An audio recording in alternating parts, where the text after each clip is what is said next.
3, 2, 1. Wow, amazing!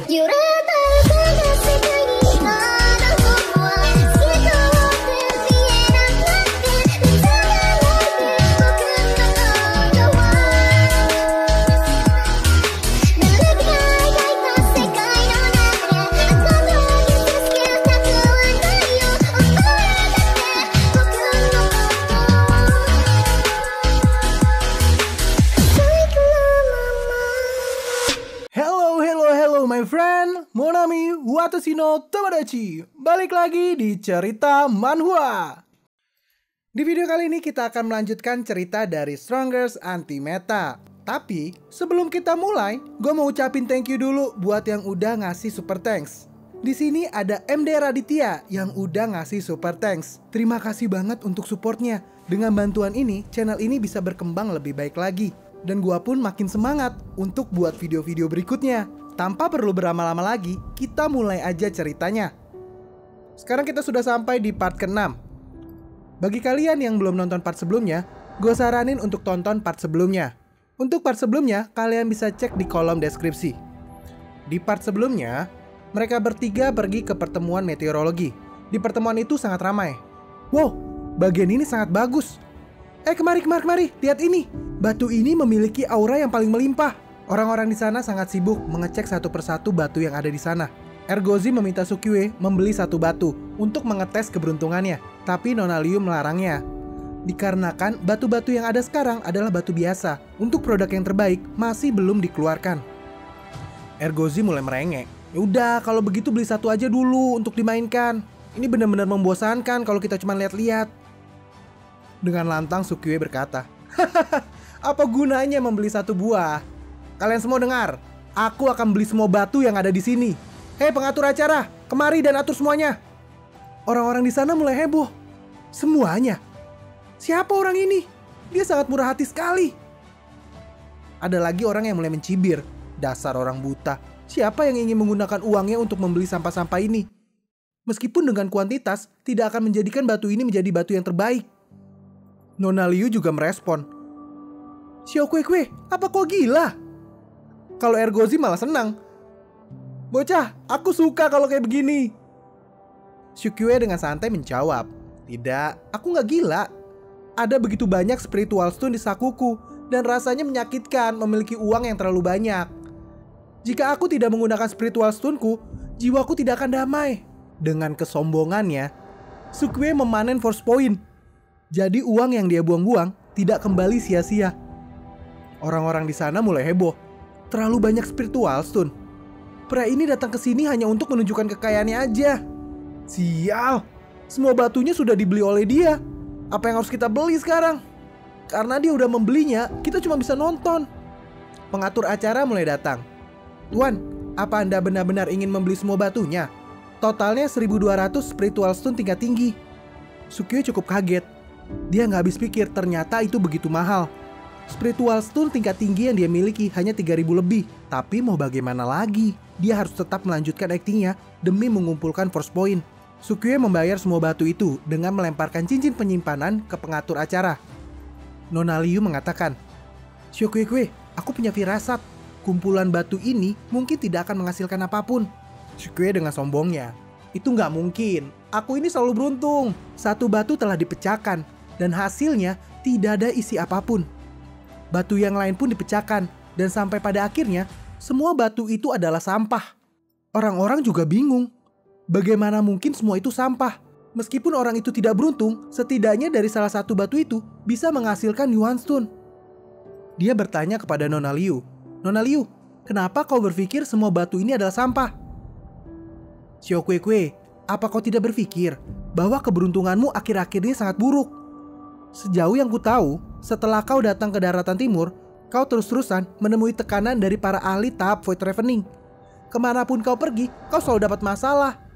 Dan kau lihat hari ini, semua batu itu kosong. Xiao Kue, kau terlalu dekat dengan Jiang Hongyan. Kau itu terlibat dengan kutukannya. Dan sekarang nasib buruknya sudah dimulai. Itu sebabnya aku tidak menyarankan agar kau ikut dalam acara ini.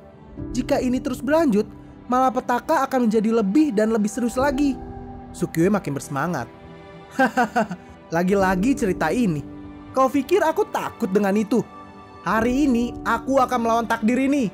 Apakah masih ada batu lainnya? Aku akan mengambil semuanya. Orang-orang mulai heboh. Apa? Dia masih ingin membeli batunya? Pengantar acara berkata, "Tuan, ada begitu banyak batu bagus. Ini hanyalah toko kecil di pinggiran. Acara yang sebenarnya ada di halaman belakang. Silakan ikuti saya, Tuan." Di halaman belakang ada keluarga-keluarga besar yang sedang berkumpul. Ada Kong Tai, tetua dari keluarga Kong. Pai Leng, tetua dari keluarga Pai. Chiang Limu, tetua dari keluarga Chiang. Semua bangku sudah terisi penuh, hanya tersisa satu, di mana bangku itu berada di meja Nona Li. Sukue memperkenalkan dirinya sebagai Wang Sicong dari fraksi ledakan surgawi. Dia meminta untuk duduk di sebelah Nona Li. Tapi Nona Li dengan sombong menolak Sukue untuk duduk di sampingnya. Sukue tetap ngotot untuk duduk di situ. "Hari ini aku akan duduk di sini. Apa kau punya kata-kata untuk mengusirku?" "Dasar bajingan! Kau pikir siapa dirimu? Beraninya duduk di sini. Ku beri kau waktu 3 nafas. Cepat bawa anjingmu itu keluar."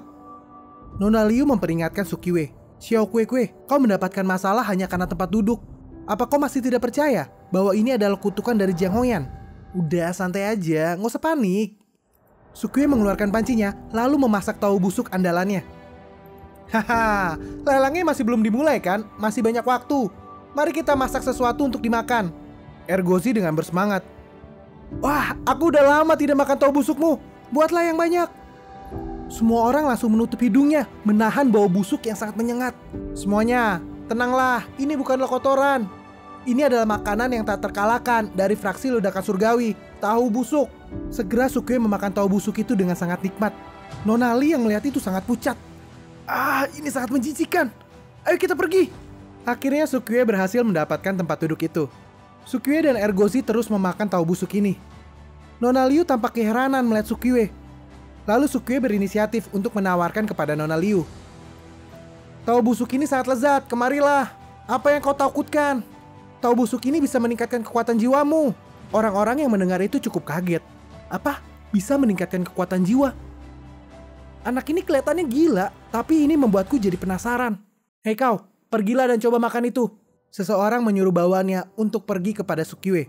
"Permisi, maaf mengganggu Tuan. Saya adalah murid dari Tsinghua Suyue. Saya penasaran bagaimana rasa tahu busuk Anda. Bisakah Anda membiarkan saya untuk mencobanya?" "Oh, tentu saja. Kemari dan coba ini." Aku pasti akan mati. Aku seharusnya tidak mengikuti perintah tetua. Tapi saat dia memakan tahu busuk itu, Tunggu. Ini, tahu ini meleleh seperti air. Ini penuh akan rasa dan langsung membuat kekuatan jiwaku penuh. Ini sangat nyaman. Rasanya seperti dihantam kekuatan suci. Orang-orang tampak kaget. Apa? Itu benar-benar meningkatkan kekuatan jiwa? Tahu busuk ini tampaknya benar-benar mujarab, bisa meningkatkan kekuatan jiwa. Itu luar biasa. Murid yang tadi memakan tahu busuk itu mengucapkan terima kasih kepada Sukue. Di dalam hati Sukue, hahaha, rencanaku tampaknya berhasil. Para tetua itu menghampiri Sukue. "Teman kecil, bisakah kau membiarkan orang tua ini untuk mencicipinya juga?" "Iya teman kecil, orang tua ini juga penasaran dengan tahu busuk ini. Orang tua ini akan menghadiahkanmu dengan batu kuno yang luar biasa." Semua orang pada berebut dan menawarkan banyak hadiah kepada Sukue.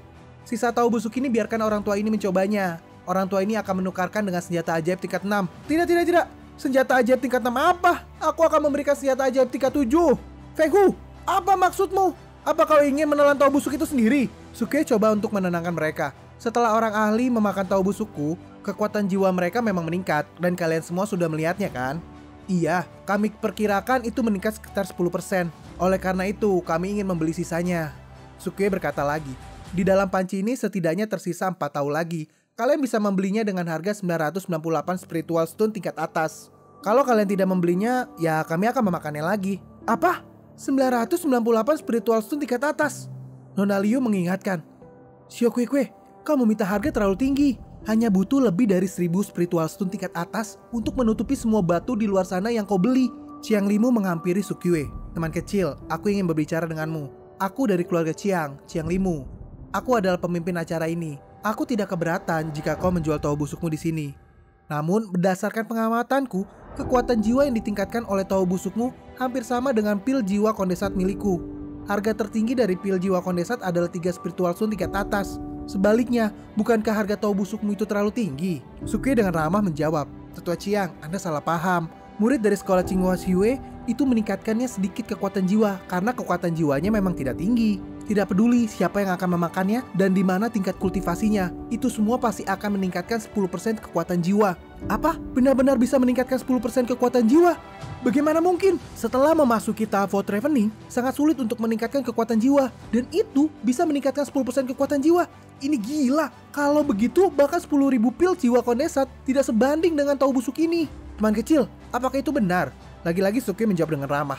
Untuk apa aku berbohong? Benar atau tidaknya, bukankah kalian akan tahu setelah membelinya? Baiklah, aku akan mencoba membelinya satu. Suki mempersilahkan tetua ini untuk memakan tahu busuknya. Baunya memang seperti kotoran, tapi setelah dia memakannya, rasa lezat menghampiri mulutnya. Dan tiba-tiba, kekuatan jiwanya benar-benar naik 10%. Semua orang tampak kagum. Karena hal ini, tetua-tetua yang lain mulai menawar tahu busuk dari Sukue. Harga pun melonjak dari 3.000 menjadi 5.000 dan sampai di titik 10.000. Nona Liu mengingatkan, Xiaokue, kau harus berhati-hati. Memangnya kenapa? Kau jangan membuat orang-orang tua itu marah, atau semuanya akan menjadi berbahaya. Mereka semua adalah tetua dari sekolah besar di daratan timur. Mereka semua adalah ahli yang dikagumi ribuan orang. Jangan menyinggung mereka hanya karena masalah tahu busukmu. Udah, jangan khawatir. Aku tahu apa yang aku lakukan. Segera Suke memberikan tahu busuknya kepada tetua Chiang dan tetua Kong. Dan kini hanya tersisa satu tahu busuk yang ada di panci. Jika mereka tidak membelinya, Suke akan memakan itu sendiri. Di dalam hati para orang-orang, hah? Apa kau ingin memakan sesuatu seberharga ini sendirian? Dia baru saja memakan beberapa potong tahu itu. Entah berapa banyak spiritual stone yang dia miliki. Tapi tunggu. Seorang tetua mencoba bertanya kepada Sukue. Teman kecil, kau sudah banyak makan tahu busuk barusan. Kenapa kekuatan jiwamu tidak meningkat? Mungkinkah? Sukue menjawab, ya, tebakanmu benar. Efek peningkatan kekuatan jiwa dari tahu busuk ini hanya bisa meningkatkan 1 kali per orang. Orang-orang mulai berpikir, ya kalau begitu lebih baik menunggu sampai tahap Void Ravening untuk mendapatkan peningkatan yang luar biasa. Tetua ini berpikir, harga 1 potong itu sangat tinggi. Aku juga butuh uang untuk konferensi pemotongan batu. Aku harus menawarnya berapa ya? Seorang tetua menghampiri Sukue. Teman kecil, aku adalah tetua dari keluarga Bai Leng. Spiritual Stone di tanganku ini hanya dipersiapkan untuk acara konferensi pemotongan batu. Bisakah aku membeli tahumu dengan berhutang? Sukue dengan santai lagi menjawab. Tentu saja, aku juga menerima kok pembayaran dengan cara berhutang. Para tetua yang mendengar itu semakin senang. Mereka mulai menawar tahu busuk ini lagi. Dan harganya melambung makin tinggi. Sekarang sudah sampai di 20.000 spiritual stone tingkat atas. Tapi itu tidak berhenti. Mereka terus menawar, sampai-sampai keluarga Chiang menawarkan 10 bongkah batu kuno untuk pembayaran dari tahu busuk ini. Tahu busuk ini pun diberikan kepada keluarga Chiang. Tapi setelah itu, Sukue mengeluarkan tahu busuk yang dimilikinya dan menaruh kembali ke dalam panci. Semua orang syok melihat ini. Mereka merasa tertipu. Sukue dengan santainya lagi berkata, ayo, tahu busuknya masih ada sepanci lagi nih. Siapa lagi yang mau membelinya? Para tetua mulai marah. Bukankah kau baru saja bilang itu adalah potongan terakhir? Kenapa sekarang kau punya sepanci penuh? Apa kau mempermainkan kami seperti monyet? Dengan tanpa dosa, Sukue menjawab, aku tidak mempermainkan kalian. Aku kan tadi bilang bahwa itu adalah potongan terakhir di dalam panci ini. Aku tidak bilang bahwa aku tidak memiliki tahu busuk lagi. Jika kalian bertanya apa aku masih punya tahu busuk yang lainnya, aku pasti akan menjawab iya. Masalahnya, tidak ada seorang pun yang bertanya. Semua orang mulai kesal. Dasar bajingan sialan. Seorang tetua bertanya harga dari tahu busuk ini. Teman kecil, sekarang berapa harga tahu busukmu itu? Dan Sukue memberitahukan bahwa harganya 998 spiritual stone tingkat atas. Sekarang ada satu tetua berinisiatif untuk bertanya. Nah, kalau begitu aku ingin bertanya. Berapa banyak tahu busuk yang kau miliki? Sukue menjawab, ini adalah panci terakhir. Apakah kalian ingin membelinya? Dan pada akhirnya, semua orang menawarkan 998 spiritual stone tingkat atas. Dan semua orang mendapatkan masing-masing 1 potong. Dan lelucon ini pun berakhir. Dan semua orang mulai melanjutkan lagi acara pemotongan batu. Di saat pembawa acara mulai memamerkan batu-batu itu, Sukue mencoba memotong. Tunggu. Tetua Chiang baru saja membuat hutang kepadaku untuk memilih 10 batu kuno. Kalau kalian tidak keberatan, bisakah aku mengambil 10 batu kuno itu terlebih dahulu? Setelah itu, kalian bisa melanjutkan pelelangannya. Para tetua menjawab, batu kuno ini sangat banyak, biarkan saja dia pergi memilih. Benar juga, meskipun membiarkannya memilih 10, tidak mungkin dia akan mendapatkan yang terbaik. Semua tetua yang ada setuju untuk membiarkan Sukue memilih 10 batu terlebih dahulu. Sukue mengucapkan terima kasih kepada tetua-tetua itu. Nona Liu mengingatkan kembali, Xiaokue, dengan keberuntunganmu kau hanya akan mendapatkan batu sampah. Jangan sia-siakan usahamu. Sukie sih masih tetap santai. Dia langsung memanggil sistem dan menggunakan 1000 force point untuk membeli 1 hari pemakaian mesin fluoroskopi X-ray. Mesin ini bisa melihat bagian dalam batu dan langsung menembus batunya. Sukie pun mulai memilih satu demi satu batu yang ada di sana. Dan ada satu batu yang berisi kepala manusia. Di saat Sukie sedang memilih, para tetua mulai berbincang. Pak Tuafeng, menurutmu apakah anak ini bisa mendapatkan sebuah harta? Haha, gak mungkin. Jangankan memilih 10 batu. Bahkan jika dia memilih 20 batu, tidak mungkin dia akan mendapatkannya. Kita tidak perlu mengkhawatirkannya. Dia itu masih terlalu muda. Di saat itu, Sukie telah selesai memilih 10 batu yang dia inginkan. Segera pembawa acara memberikan 10 batu itu kepada Sukie. Seorang tetua berkata, "Haha, 10 batu itu terlalu terang dan jelas itu pasti tidak berharga. Tidak peduli bagaimana kau melihatnya, itu adalah bagian yang terburuk. Ya bagaimanapun juga kan dia masih terlalu muda." Nona Liu bertanya, "Xiaokuekue, kau cepat sekali memilihnya. Apa kau yakin dengan batu-batu itu?" Sukie dengan santai menjawab, "Jangan khawatir, semua batu yang kupilih itu bagus semua." Akhirnya acara pelelangan batu ini pun dimulai. Nona Li yang tadi menyinggung Sukie mulai memilih-milih batu. Dan dia merasakan ada satu batu yang memiliki aura yang sangat kuat. Dia meyakini bahwa ada harta di dalamnya. Nona Li menawar batu ini seharga 5.000 spiritual stone tingkat atas. Tapi tetua yang lain tidak diam saja. Mereka mulai menambahkan harga dari batu ini. Nona Li masih tetap ngotot dan dia menaikkan harganya menjadi 10.000 spiritual stone tingkat atas. Setelah harganya sudah sampai setinggi itu, Sukie memotong. Dan Sukie menaikkan harganya menjadi 12.000. Nona Li tampak kesal. Sukie dengan santai menjawab, "Ini adalah konferensi pemotongan batu. Jadi semuanya akan saling menawar lebih tinggi. Aku hanya melakukan penawaran. Apa ada masalah?" Dengan emosi, Nona Li menaikkan harganya lagi menjadi 15.000. Dan di saat itu, Sukie tidak lagi menaikkan harganya dan membiarkan Nona Li mengambil batu itu seharga 15.000. Nona Liu bertanya, "Xiaokuekue, apa yang kau lakukan?" Karena dia sangat menginginkannya, jadi aku akan menaikkan harganya dan membiarkan dia menerima beberapa kerugian. "Ah, Xiaokuekue, kau sangat buruk sekali." Setelahnya, Sukie hendak pergi dari pelelangan ini. "Ayo kita pergi." Dia sudah membeli sebuah kepala dengan harga yang tinggi. Penglihatannya benar-benar bagus. Sukie mengejek Nona Li. Para tetua yang mendengar itu bertanya-tanya, "Kepala? Apa yang dia katakan?" Nona Li dengan emosi. "Seorang anak yang bahkan tidak tahu cara memahat, berani-beraninya berbicara omong kosong. Bawakan pedang Gyoku."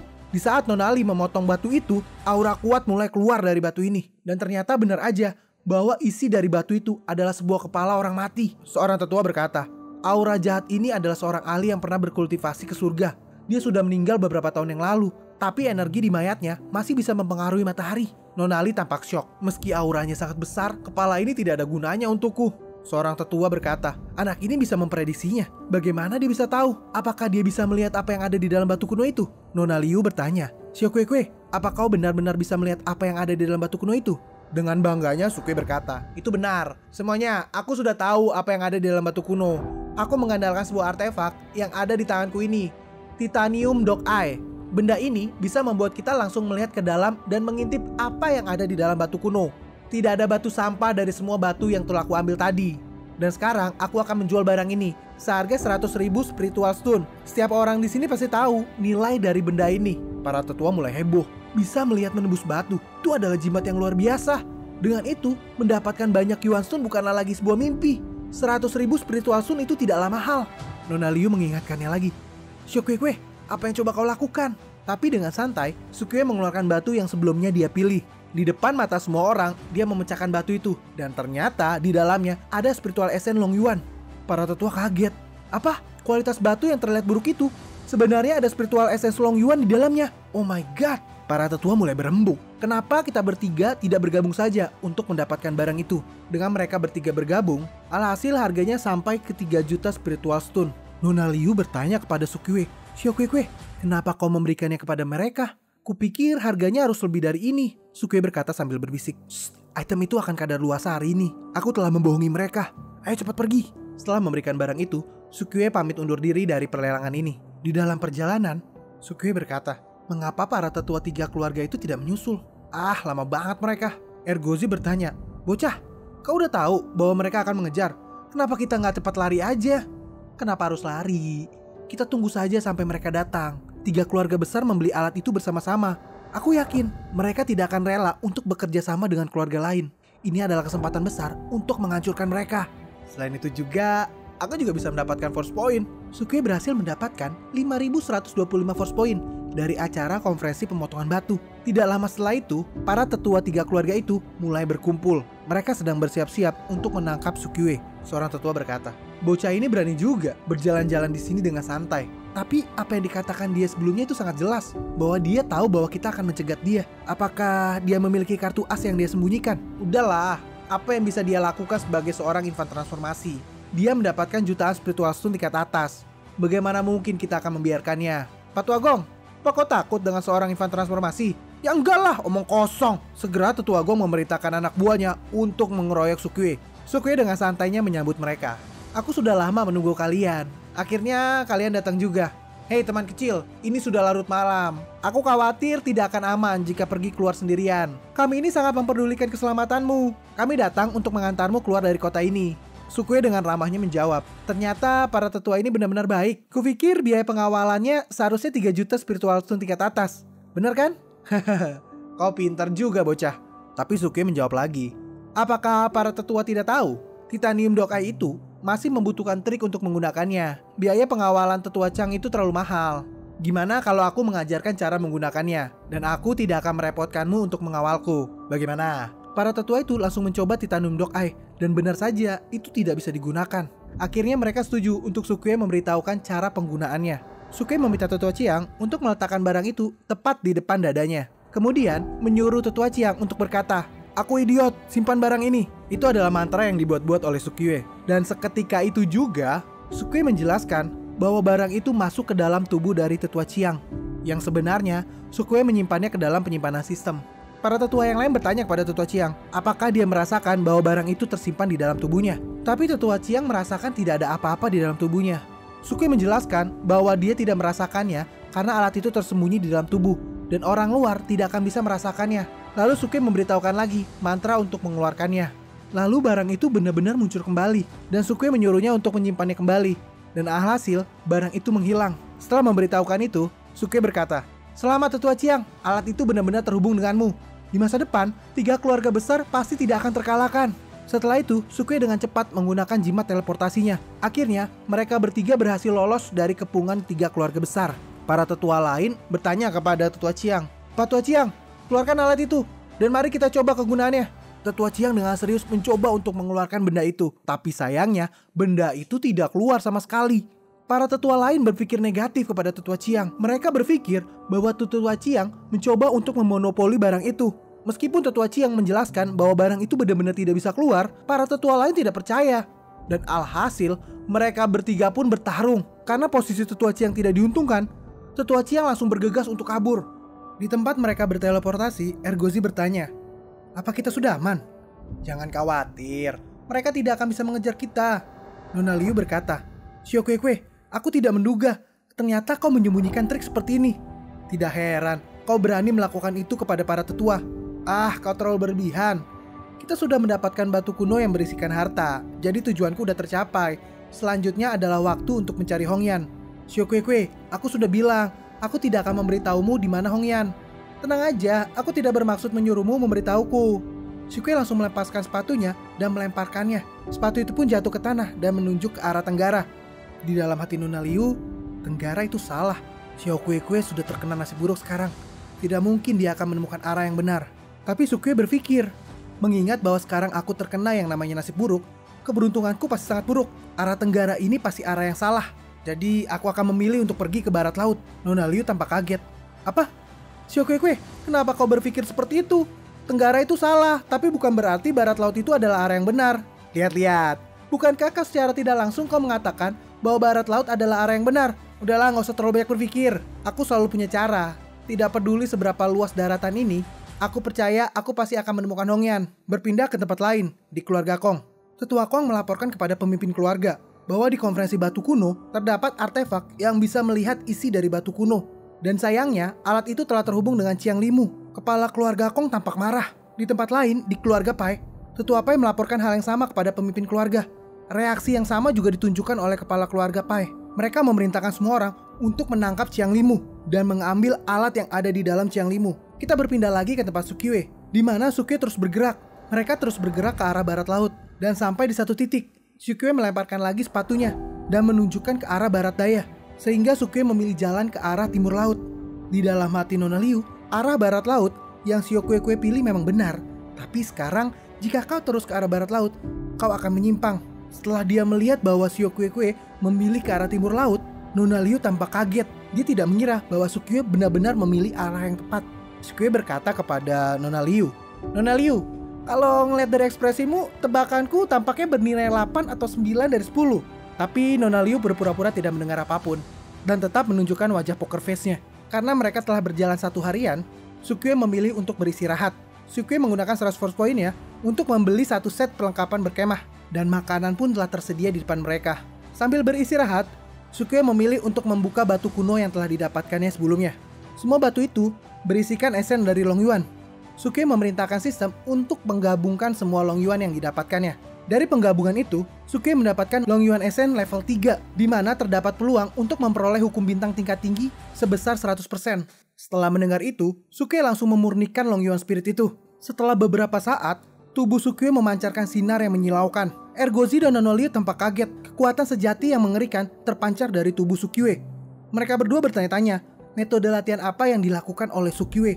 Sampai-sampai, Nona Liu merasa tertekan dengan hukum yang dipelajari oleh Sukue.